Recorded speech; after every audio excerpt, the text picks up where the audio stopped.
Students کے احتجاج پر professor عظیم حیدر مسئلہ حل کرنے کمرہ امتحان پہنچے تو اس نے بھی ایک سوال کلیئر کرنے کے لیے انہیں بلایا۔ پروفیسر صاحب اسے سمجھا کر دوسرے طالب علم کی طرف مڑے تو پرچے کی طرف دوبارہ متوجہ ہونے سے پہلے اس کی نظر یوں ہی آگے بیٹھے طلبہ پر پڑی۔ امر اس کے ساتھ والی قطار میں بیٹھا پیپر پر آڑی ترچھی لائنیں لگا رہا تھا۔ اسے شاید پیپر آ نہیں رہا تھا۔ وہ مسکرا دی، اسے مشکل میں دیکھ کر نہیں بلکہ اسے روحی اور ماریا کی آہیں اور سارے ٹولے کے تبصرے یاد آئے تھے۔ پیپر دے کر باہر نکلی تو وہ جو ایک کونے میں موبائل کان سے لگائے بیٹھا تھا بات ختم کر کے اس کی طرف آیا۔ دیوی، فون آیا ہے جگدیش۔ امر، تمہیں پتہ ہے تم کتنے خوبصورت ہو؟ اس کی بات بیچ میں کاٹ کر وہ مسکراتے ہوئے بول اٹھی۔ دیوی کی اپنے پجاری پہ کبھی ایسی نگاہ بھی پڑے گی سوچا تو نہ تھا۔ وہ چپ کا چپ رہ گیا۔ ہاں، اندر دل نے خوب شور مچایا۔ سچ، میری دوستیں پرسوں سے تمہیں دیکھ دیکھ کر پاگل ہوئی جا رہی ہیں۔ وہ ہونٹ بھینچ گیا، دل خوش فہم بھی اپنی اوقات میں آ گیا۔ دیوی، جگدیش مہیشوری اور لاجونتی بھابھی پاسپورٹ بنوانے حیدرآباد آئے ہوئے ہیں۔ مجھے انہوں نے بلایا ہے۔ کیا آپ ساتھ چلیں گی ان سے ملنے؟ اس کا لہجہ بالکل سنجیدہ تھا۔ پاسپورٹ؟ وہ کہاں جا رہے ہیں؟ انڈیا، جواب مختصر تھا۔ انڈیا؟ وہ حیران ہوئی۔ ممی نے تو ذکر نہیں کیا تھا۔ خیر، کل تو بات بھی بہت مختصر ہوئی تھی ان سے۔ ٹھیک ہے، تم جاؤ، میں لیب لے کر آٹو سے ہاسٹل چلی جاؤں گی۔ جگدیش مہیشوری خفا ہوں گے، میں آپ کو ہاسٹل چھوڑ دیتا ہوں۔ یہ جگدیش مہیشوری بھی نا، شکر ہے انڈیا جائے گا تو جان چھوٹے گی۔ کچھ دن آزادی کے۔ اس کی جھنجھلاہٹ لیے لفظ بیچ میں رہ گئے۔ اچانک اس کی آنکھیں یوں جگمگا اٹھیں کہ امر کوہلی بھی اس چمک کو محسوس کیے بنا نہ رہ سکا۔ ہیلو سویٹ ہارٹ، راجیو رائے کب آیا تھا دونوں کو پتہ نہ چلا تھا۔ امتل اس طرز تخاطب پر وہ بھی امر کے سامنے ایسے لفظ پر سرخ پڑی۔ سرخ تو امر کوہلی بھی پڑا تھا۔ دونوں کے چہرے کا یہ رنگ ان کے ضبط کی غمازی کرتا تھا۔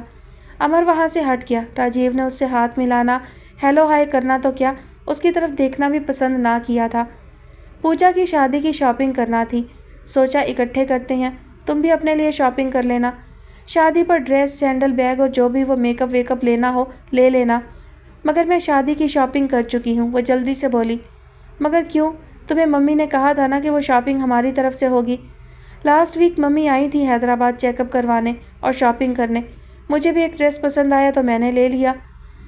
ٹھیک ہے، چلو میرے ساتھ تو چلو، میری ہی شاپنگ کروا دو یار۔ وہ آج ٹلنے کے موڈ میں نہیں لگ رہا تھا۔ پلیز راجیو، میرے پیپرز ہیں، سٹی جاؤں گی تو تیاری نہیں کر پاؤں گی۔ ٹیسٹ، اسائنمنٹ، پیپرز، اس کے علاوہ بھی کوئی بہانہ بنا لیا کرو سویٹ ہارٹ۔ وہ کوئی کل کا بچہ نہ تھا، اس سے زیادہ دنیا دیکھ رکھی تھی، لوگ دیکھ رکھے تھے۔ مزید کوئی بہانہ نہیں آتا تو سیدھا سا کہہ دو کہ نہیں جانا چاہتی میرے ساتھ۔ آج وہ پہلی بار کچھ برہم نظر آیا تھا۔ ہاں، نہیں جانا چاہتی، وہ اس کی آنکھوں میں آنکھیں ڈال کر بولی۔ راجیو رائے اپنی جگہ منجمد سا ہوا۔ تم جاؤ نا اس پری کے ساتھ، اس سنہرے بالوں والی کے ساتھ جس کے ساتھ پویلین کے پیچھے بیٹھے تھے، وہ کہہ رہی تھی۔ چند لمحے لگے راجیو کو اس کی بات سمجھنے کو، پھر کہا لگا کر ہنس دیا۔ جیلس ہو رہی ہو یا انسیکیور؟ کچھ بھی نہیں، اس نے قدم خارجی گیٹ کی طرف بڑھائے۔ اچھا، وہ محظوظ ہوتے ہوئے اس کے ساتھ ساتھ آیا۔ بات یہ ہے کہ پوجا کی شادی نہ پری نے اٹینڈ کرنی ہے نہ ہی اس سنہرے بالوں والی لڑکی نے۔ وہاں تو میری ہونے والی بیوی نے ہی آنا ہے، اس لیے اس کو اچھا لگنے کے لیے اس کی پسند کی شاپنگ ضروری ہے۔ راجیو پلیز، مجھے نہیں لگتا اچھا۔ کیا؟ راجیو رائے کے ساتھ شاپنگ کرنا؟ راجیو رائے کا تم سے ملنے آنا؟ یا راجیو رائے؟ وہ اس کے سامنے آ کھڑا ہوا۔ تم غلط سمجھ رہے ہو، وہ پریشان ہوئی۔ وہ راجیو کی ناراضگی مول نہیں لے سکتی تھی، وہی تو تھا عمر کوٹ کی اس اندھیری قبر سے نکلنے کا واحد بہانہ۔ صحیح کیا ہے پھر تم مجھے سمجھاؤ، وہ سنجیدہ تھا۔ صحیح یہ ہے کہ ہم ساتھ گھومیں پھریں، کھائیں پئیں، شاپنگ کریں، مگر شادی کے بعد۔ بچپن مسلمانوں میں گزارا ہے ان جیسے ہی وچار، مگر آج کل تو وہ بھی ایسے خیالات نہیں رکھتے میری جان۔ تم جانتے ہو کہ میں؟ امتل کی آنکھیں حیرت سے پھیلی۔ ہاں جانتا ہوں، تم سے انگیجمنٹ جب ہو رہی تھی تبھی تمہاری پھوپھی نے بتایا تھا۔ مجھے لگتا ہے تمہاری پھوپھی کو میں ان کی اپنی بیٹی کے لیے پسند آ گیا تھا۔ اس کی سنجیدگی ختم ہو گئی تھی۔ تمہیں کوئی بھی فرق نہیں پڑا تھا یہ جان کر؟ نہیں، اس نے بغیر لمحہ بھر کی تاخیر کے جواب دیا۔ اب وہ اس کو یہ تو نہیں بتا سکتا تھا نا کہ اسے پڑا تھا، بڑا فرق پڑا تھا، مگر اس کی ممی نے کہا تھا۔ وہ مسلمان گھرانے میں 7 سال گزار کر آئی، یہ چھوٹی بات ہے۔ وہ رام مہیشوری کی بیٹی اور جگدیش مہیشوری کی بہن ہے، یہ بڑی بات ہے۔ وہ سمجھ گیا تھا، دھن بہت کچھ سمجھا دیتا ہے۔ ٹھیک ہے میں چلتا ہوں، مگر یاد رکھنا ہماری شادی کی شاپنگ ہم اکٹھے کریں گے۔ اس وقت کوئی ٹیسٹ، کوئی پیپر، کوئی اسائنمنٹ چلیں گے، نہ ہی کوئی وچار۔ وہ لوٹ گیا تھا اور امتل نے اللہ کا شکر ادا کیا۔ آپ کو تو میں ہی قصوروار نظر آتی ہوں۔ رحیمہ احمد چپ سی ہو کر ارم کی صورت دیکھنے لگی۔ سفیان ولیمے سے لوٹا، ہفتہ خیر سے گزرا۔ اب ہو گئے پھر سے جھگڑے شروع۔ وہ اس کے بھلے کے لیے اسے سمجھاتی تھی، مگر اسے لگتا تھا کہ بھابھی اپنے دیور کی سائیڈ لیتی ہیں۔ اسے کچھ کہتی نہیں، وہ نہ جانتی تھی کہ ایسی ہی شکایت سفیان بھی ان سے رکھتا ہے۔ اسے لگتا ہے کہ بھابھی کی بیجا طرفداری نے ارم کا دماغ خراب کر رکھا ہے۔ صبح سے شام جانوروں کی طرح جتے رہو، اس کی خدمتیں کرو، اس کے بچے پالو، پھر بھی وہ خوش نہیں ہوتا۔ وہ خوش ہوگا جب اس کے گھر داخل ہونے سے پہلے بچوں کو صاف ستھرا لباس پہنا کر تیار کرو، خود بھی اچھا لباس پہنو، ہلکا پھلکا تیار ہو کر ایک مسکراہٹ کے ساتھ اس کا استقبال کیا کرو۔ مجھ سے نہیں ہوتے یہ چونچلے، ارم نے سر جھٹکا۔ یہ شوہر کا حق ہے، سارے حق شوہر کے ہی ہوتے ہیں، بیوی کے کھاتے میں صرف فرض ہی لکھے ہوئے ہیں۔ عورت ہونا اکثر اس کے لیے خود ترسی کا سبب بنتا۔ بیوی کے حقوق کی بعد میں بات کرنا، پہلے میری اتنی سی بات مانو۔ دیکھنا سفیان کے موڈ پر کتنا اچھا اثر پڑتا ہے، اس کا منہ پھر بھی غبارے کی طرح پھولا رہنا ہے۔ شوہر کے لیے اس انداز، اس لہجے میں بات نہیں کرتے۔ وہ مجھے گالیاں دے، اس کو جائز ہے، میں کچھ نہ کہوں، بس پیر مان کر جی حضوری کرتی رہوں۔ ارم، رشتوں کو خوبصورت بنائے رکھنے کے لیے لچک بہت ضروری ہے، خاص طور پر میاں بیوی کے رشتے میں ضد اور انا کو بیچ میں نہیں آنے دیتے۔ آج تم نے میری بات ماننی ہے۔ سفیان کے آنے سے پہلے نہا دھو کر اس کا پسندیدہ لباس پہننا، رحیمہ احمد نے نرمی سے کہا۔ کچھ بھی پہن لو، اس کو فرق نہیں پڑتا۔ وہ شادی کے شروع کے دن تھے جب وہ میری تعریف کرتا تھا۔ اس کی آنکھوں میں آنسو آئے۔ شوہر شادی کے شروع کے دنوں میں بہت اچھا ہوتا ہے اور ہمیشہ اچھا رہتا ہے اگر بیوی چاہے تو۔ ہاں ڈال دیں یہ قصور بھی میرے کھاتے میں، وہ بھڑک اٹھی۔ نہیں، میں تمہیں سمجھا رہی ہوں۔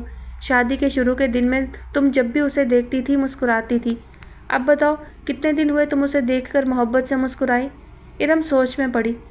2 ہفتے ہو گئے ہیں اس نے مجھ سے مسکرا کر بات نہیں کی۔ میں اس کی نہیں تمہاری بات کر رہی ہوں۔ تم آخری دفعہ کب اسے دیکھ کر محبت سے مسکرائی؟ ارم پھر سوچ میں پڑی، پھر ایک دم ہنس دی۔ بھابھی 3 بچوں کے بعد محبت رہتی کب ہے جو محبت سے دیکھوں؟ اپنی سوچ کو ذرا سا بدلو، پھر دیکھو وہی محبت لوٹ کر آتی ہے یا نہیں۔ اب اور کیا بدلوں خود کو؟ سر سے پیر تک تو بدل گئی شادی کے بعد، میرے کپڑوں پہ شکن تک نہ آتی تھی، اب 3 دن کپڑے بدلنے کا وقت نہیں ملتا۔ میں جو ہمیشہ ٹپ ٹاپ رہتی تھی، اب بچوں نے اتنا پاگل کر دیا ہے کہ کنگھی کرنے کا وقت نہیں ہوتا۔ وقت نکالو، اپنے اور سفیان کے رشتے کے لیے وقت نکالو ارم۔ پتہ ہے جب عثمان کے گھر آنے کا وقت ہوتا تھا، میں گھنٹہ پہلے ہی سب کام نپٹا کر، صاف ستھرا لباس پہن کر، بال سنوار کر، ہلکی سی سرخی پاؤڈر لگا کر، کانوں میں کلیاں پہن کر تیار ہوتی تھی۔ وہ پرانی یادوں میں کھونے لگی۔ آپ کر سکتی تھیں یہ سب، آپ کے بچے نہیں تھے بھابھی۔ ہاں میرے بچے نہیں تھے، مگر امتل احد کے بعد بھی میری روٹین وہی رہی، رحیمہ احمد نے ملائم لہجے میں بتایا۔ ایک وقت تھا، کوئی اولاد نہ ہونے کا احساس دلاتا یا تانا دیتا تو وہ کئی پہر چپ سی ہو جاتی۔ یہ سچ انہیں تکلیف دیتا کہ وہ بانجھ ہیں، مگر امتل احد کے بعد ان کے اندر بڑی تبدیلی آئی تھی۔ اب کوئی ان کی بے اولادی کا ذکر کرتا، تانا دیتا تو وہ ہلکا سا مسکرا کر سر ہلاتے ہوئے اس بات کو تسلیم کرتی کہ ان کے بطن سے کوئی اولاد نہ تھی ان کی قسمت میں۔ امتل تو پلی پلائی مل گئی آپ کو کیا پتا، ایک ٹانگ سے لپٹا، دوسرا گودی چڑھا، تیسرا کسی کونے میں ری کرتا بچہ ہوتا آپ کا بھی تو آپ میری مشکل سمجھتی۔ آج سے شام کو بچوں کو تیار کر کے میرے حوالے کرنا اور پھر خود تیار ہونا۔ تم اپنے اور سفیان کے لیے وقت نکالو ارم۔ انہوں نے باقی باتوں کو نظر انداز کر کے اس کی مشکل کا حل بھی پیش کیا۔ ٹھیک ہے میں آپ کی بات مان لیتی ہوں، مگر پھر بھی آپ کے لاڈلے دیور کو مجھ سے شکوے شکایتیں ہی رہیں تو پھر میں نے ساری عمر مسکرا کر اس کی طرف نہیں دیکھنا۔ شکوے شکایتیں ہی تو تمہیں دور کرنی ہیں ارم۔ ارم سمجھی یا نہیں سمجھی، سر ہلا دیا تھا۔ کمرے میں چپس، بسکٹ اور نمکوں کے ریپر بکھرے پڑے تھے۔ چائے کا کپ کوئی میز پر پڑا تھا، کوئی ٹرے میں، اور سندریاں ایک دوسرے پر چڑھی ہوئی تھیں۔ سب کی نظریں مانیٹر اسکرین پر تھیں۔ سالگرہ منائی تھی تو اس کی تصویریں دیکھنی بھی تو ضروری تھی۔ امتحانات کے دنوں میں بمشکل آج اکٹھی ہو پائی تھیں سب۔ حفصہ یہ کھانا کھاتے ہوئے تمہیں کیا موت پڑی ہوئی ہے؟ مینیو پہلے بتاتی کہ بل تم نے دینا ہے تو میں بھی ہنستی مسکراتی جیتتی جاگتی نظر آتی۔ اس نے اپنی تصویر کو حسرت سے دیکھا۔ کامن سینس کی بات ہے، پارٹی ہم دے رہے تھے تو بل بھی ہم نے دینا تھا نا۔ تہمینہ نے اس کی عقل پر سوال اٹھایا جو کہ اسے مہنگا پڑا۔ حفصہ نے اس کی انگلی جو مروڑی تو اب بیٹھی کراہ رہی تھی۔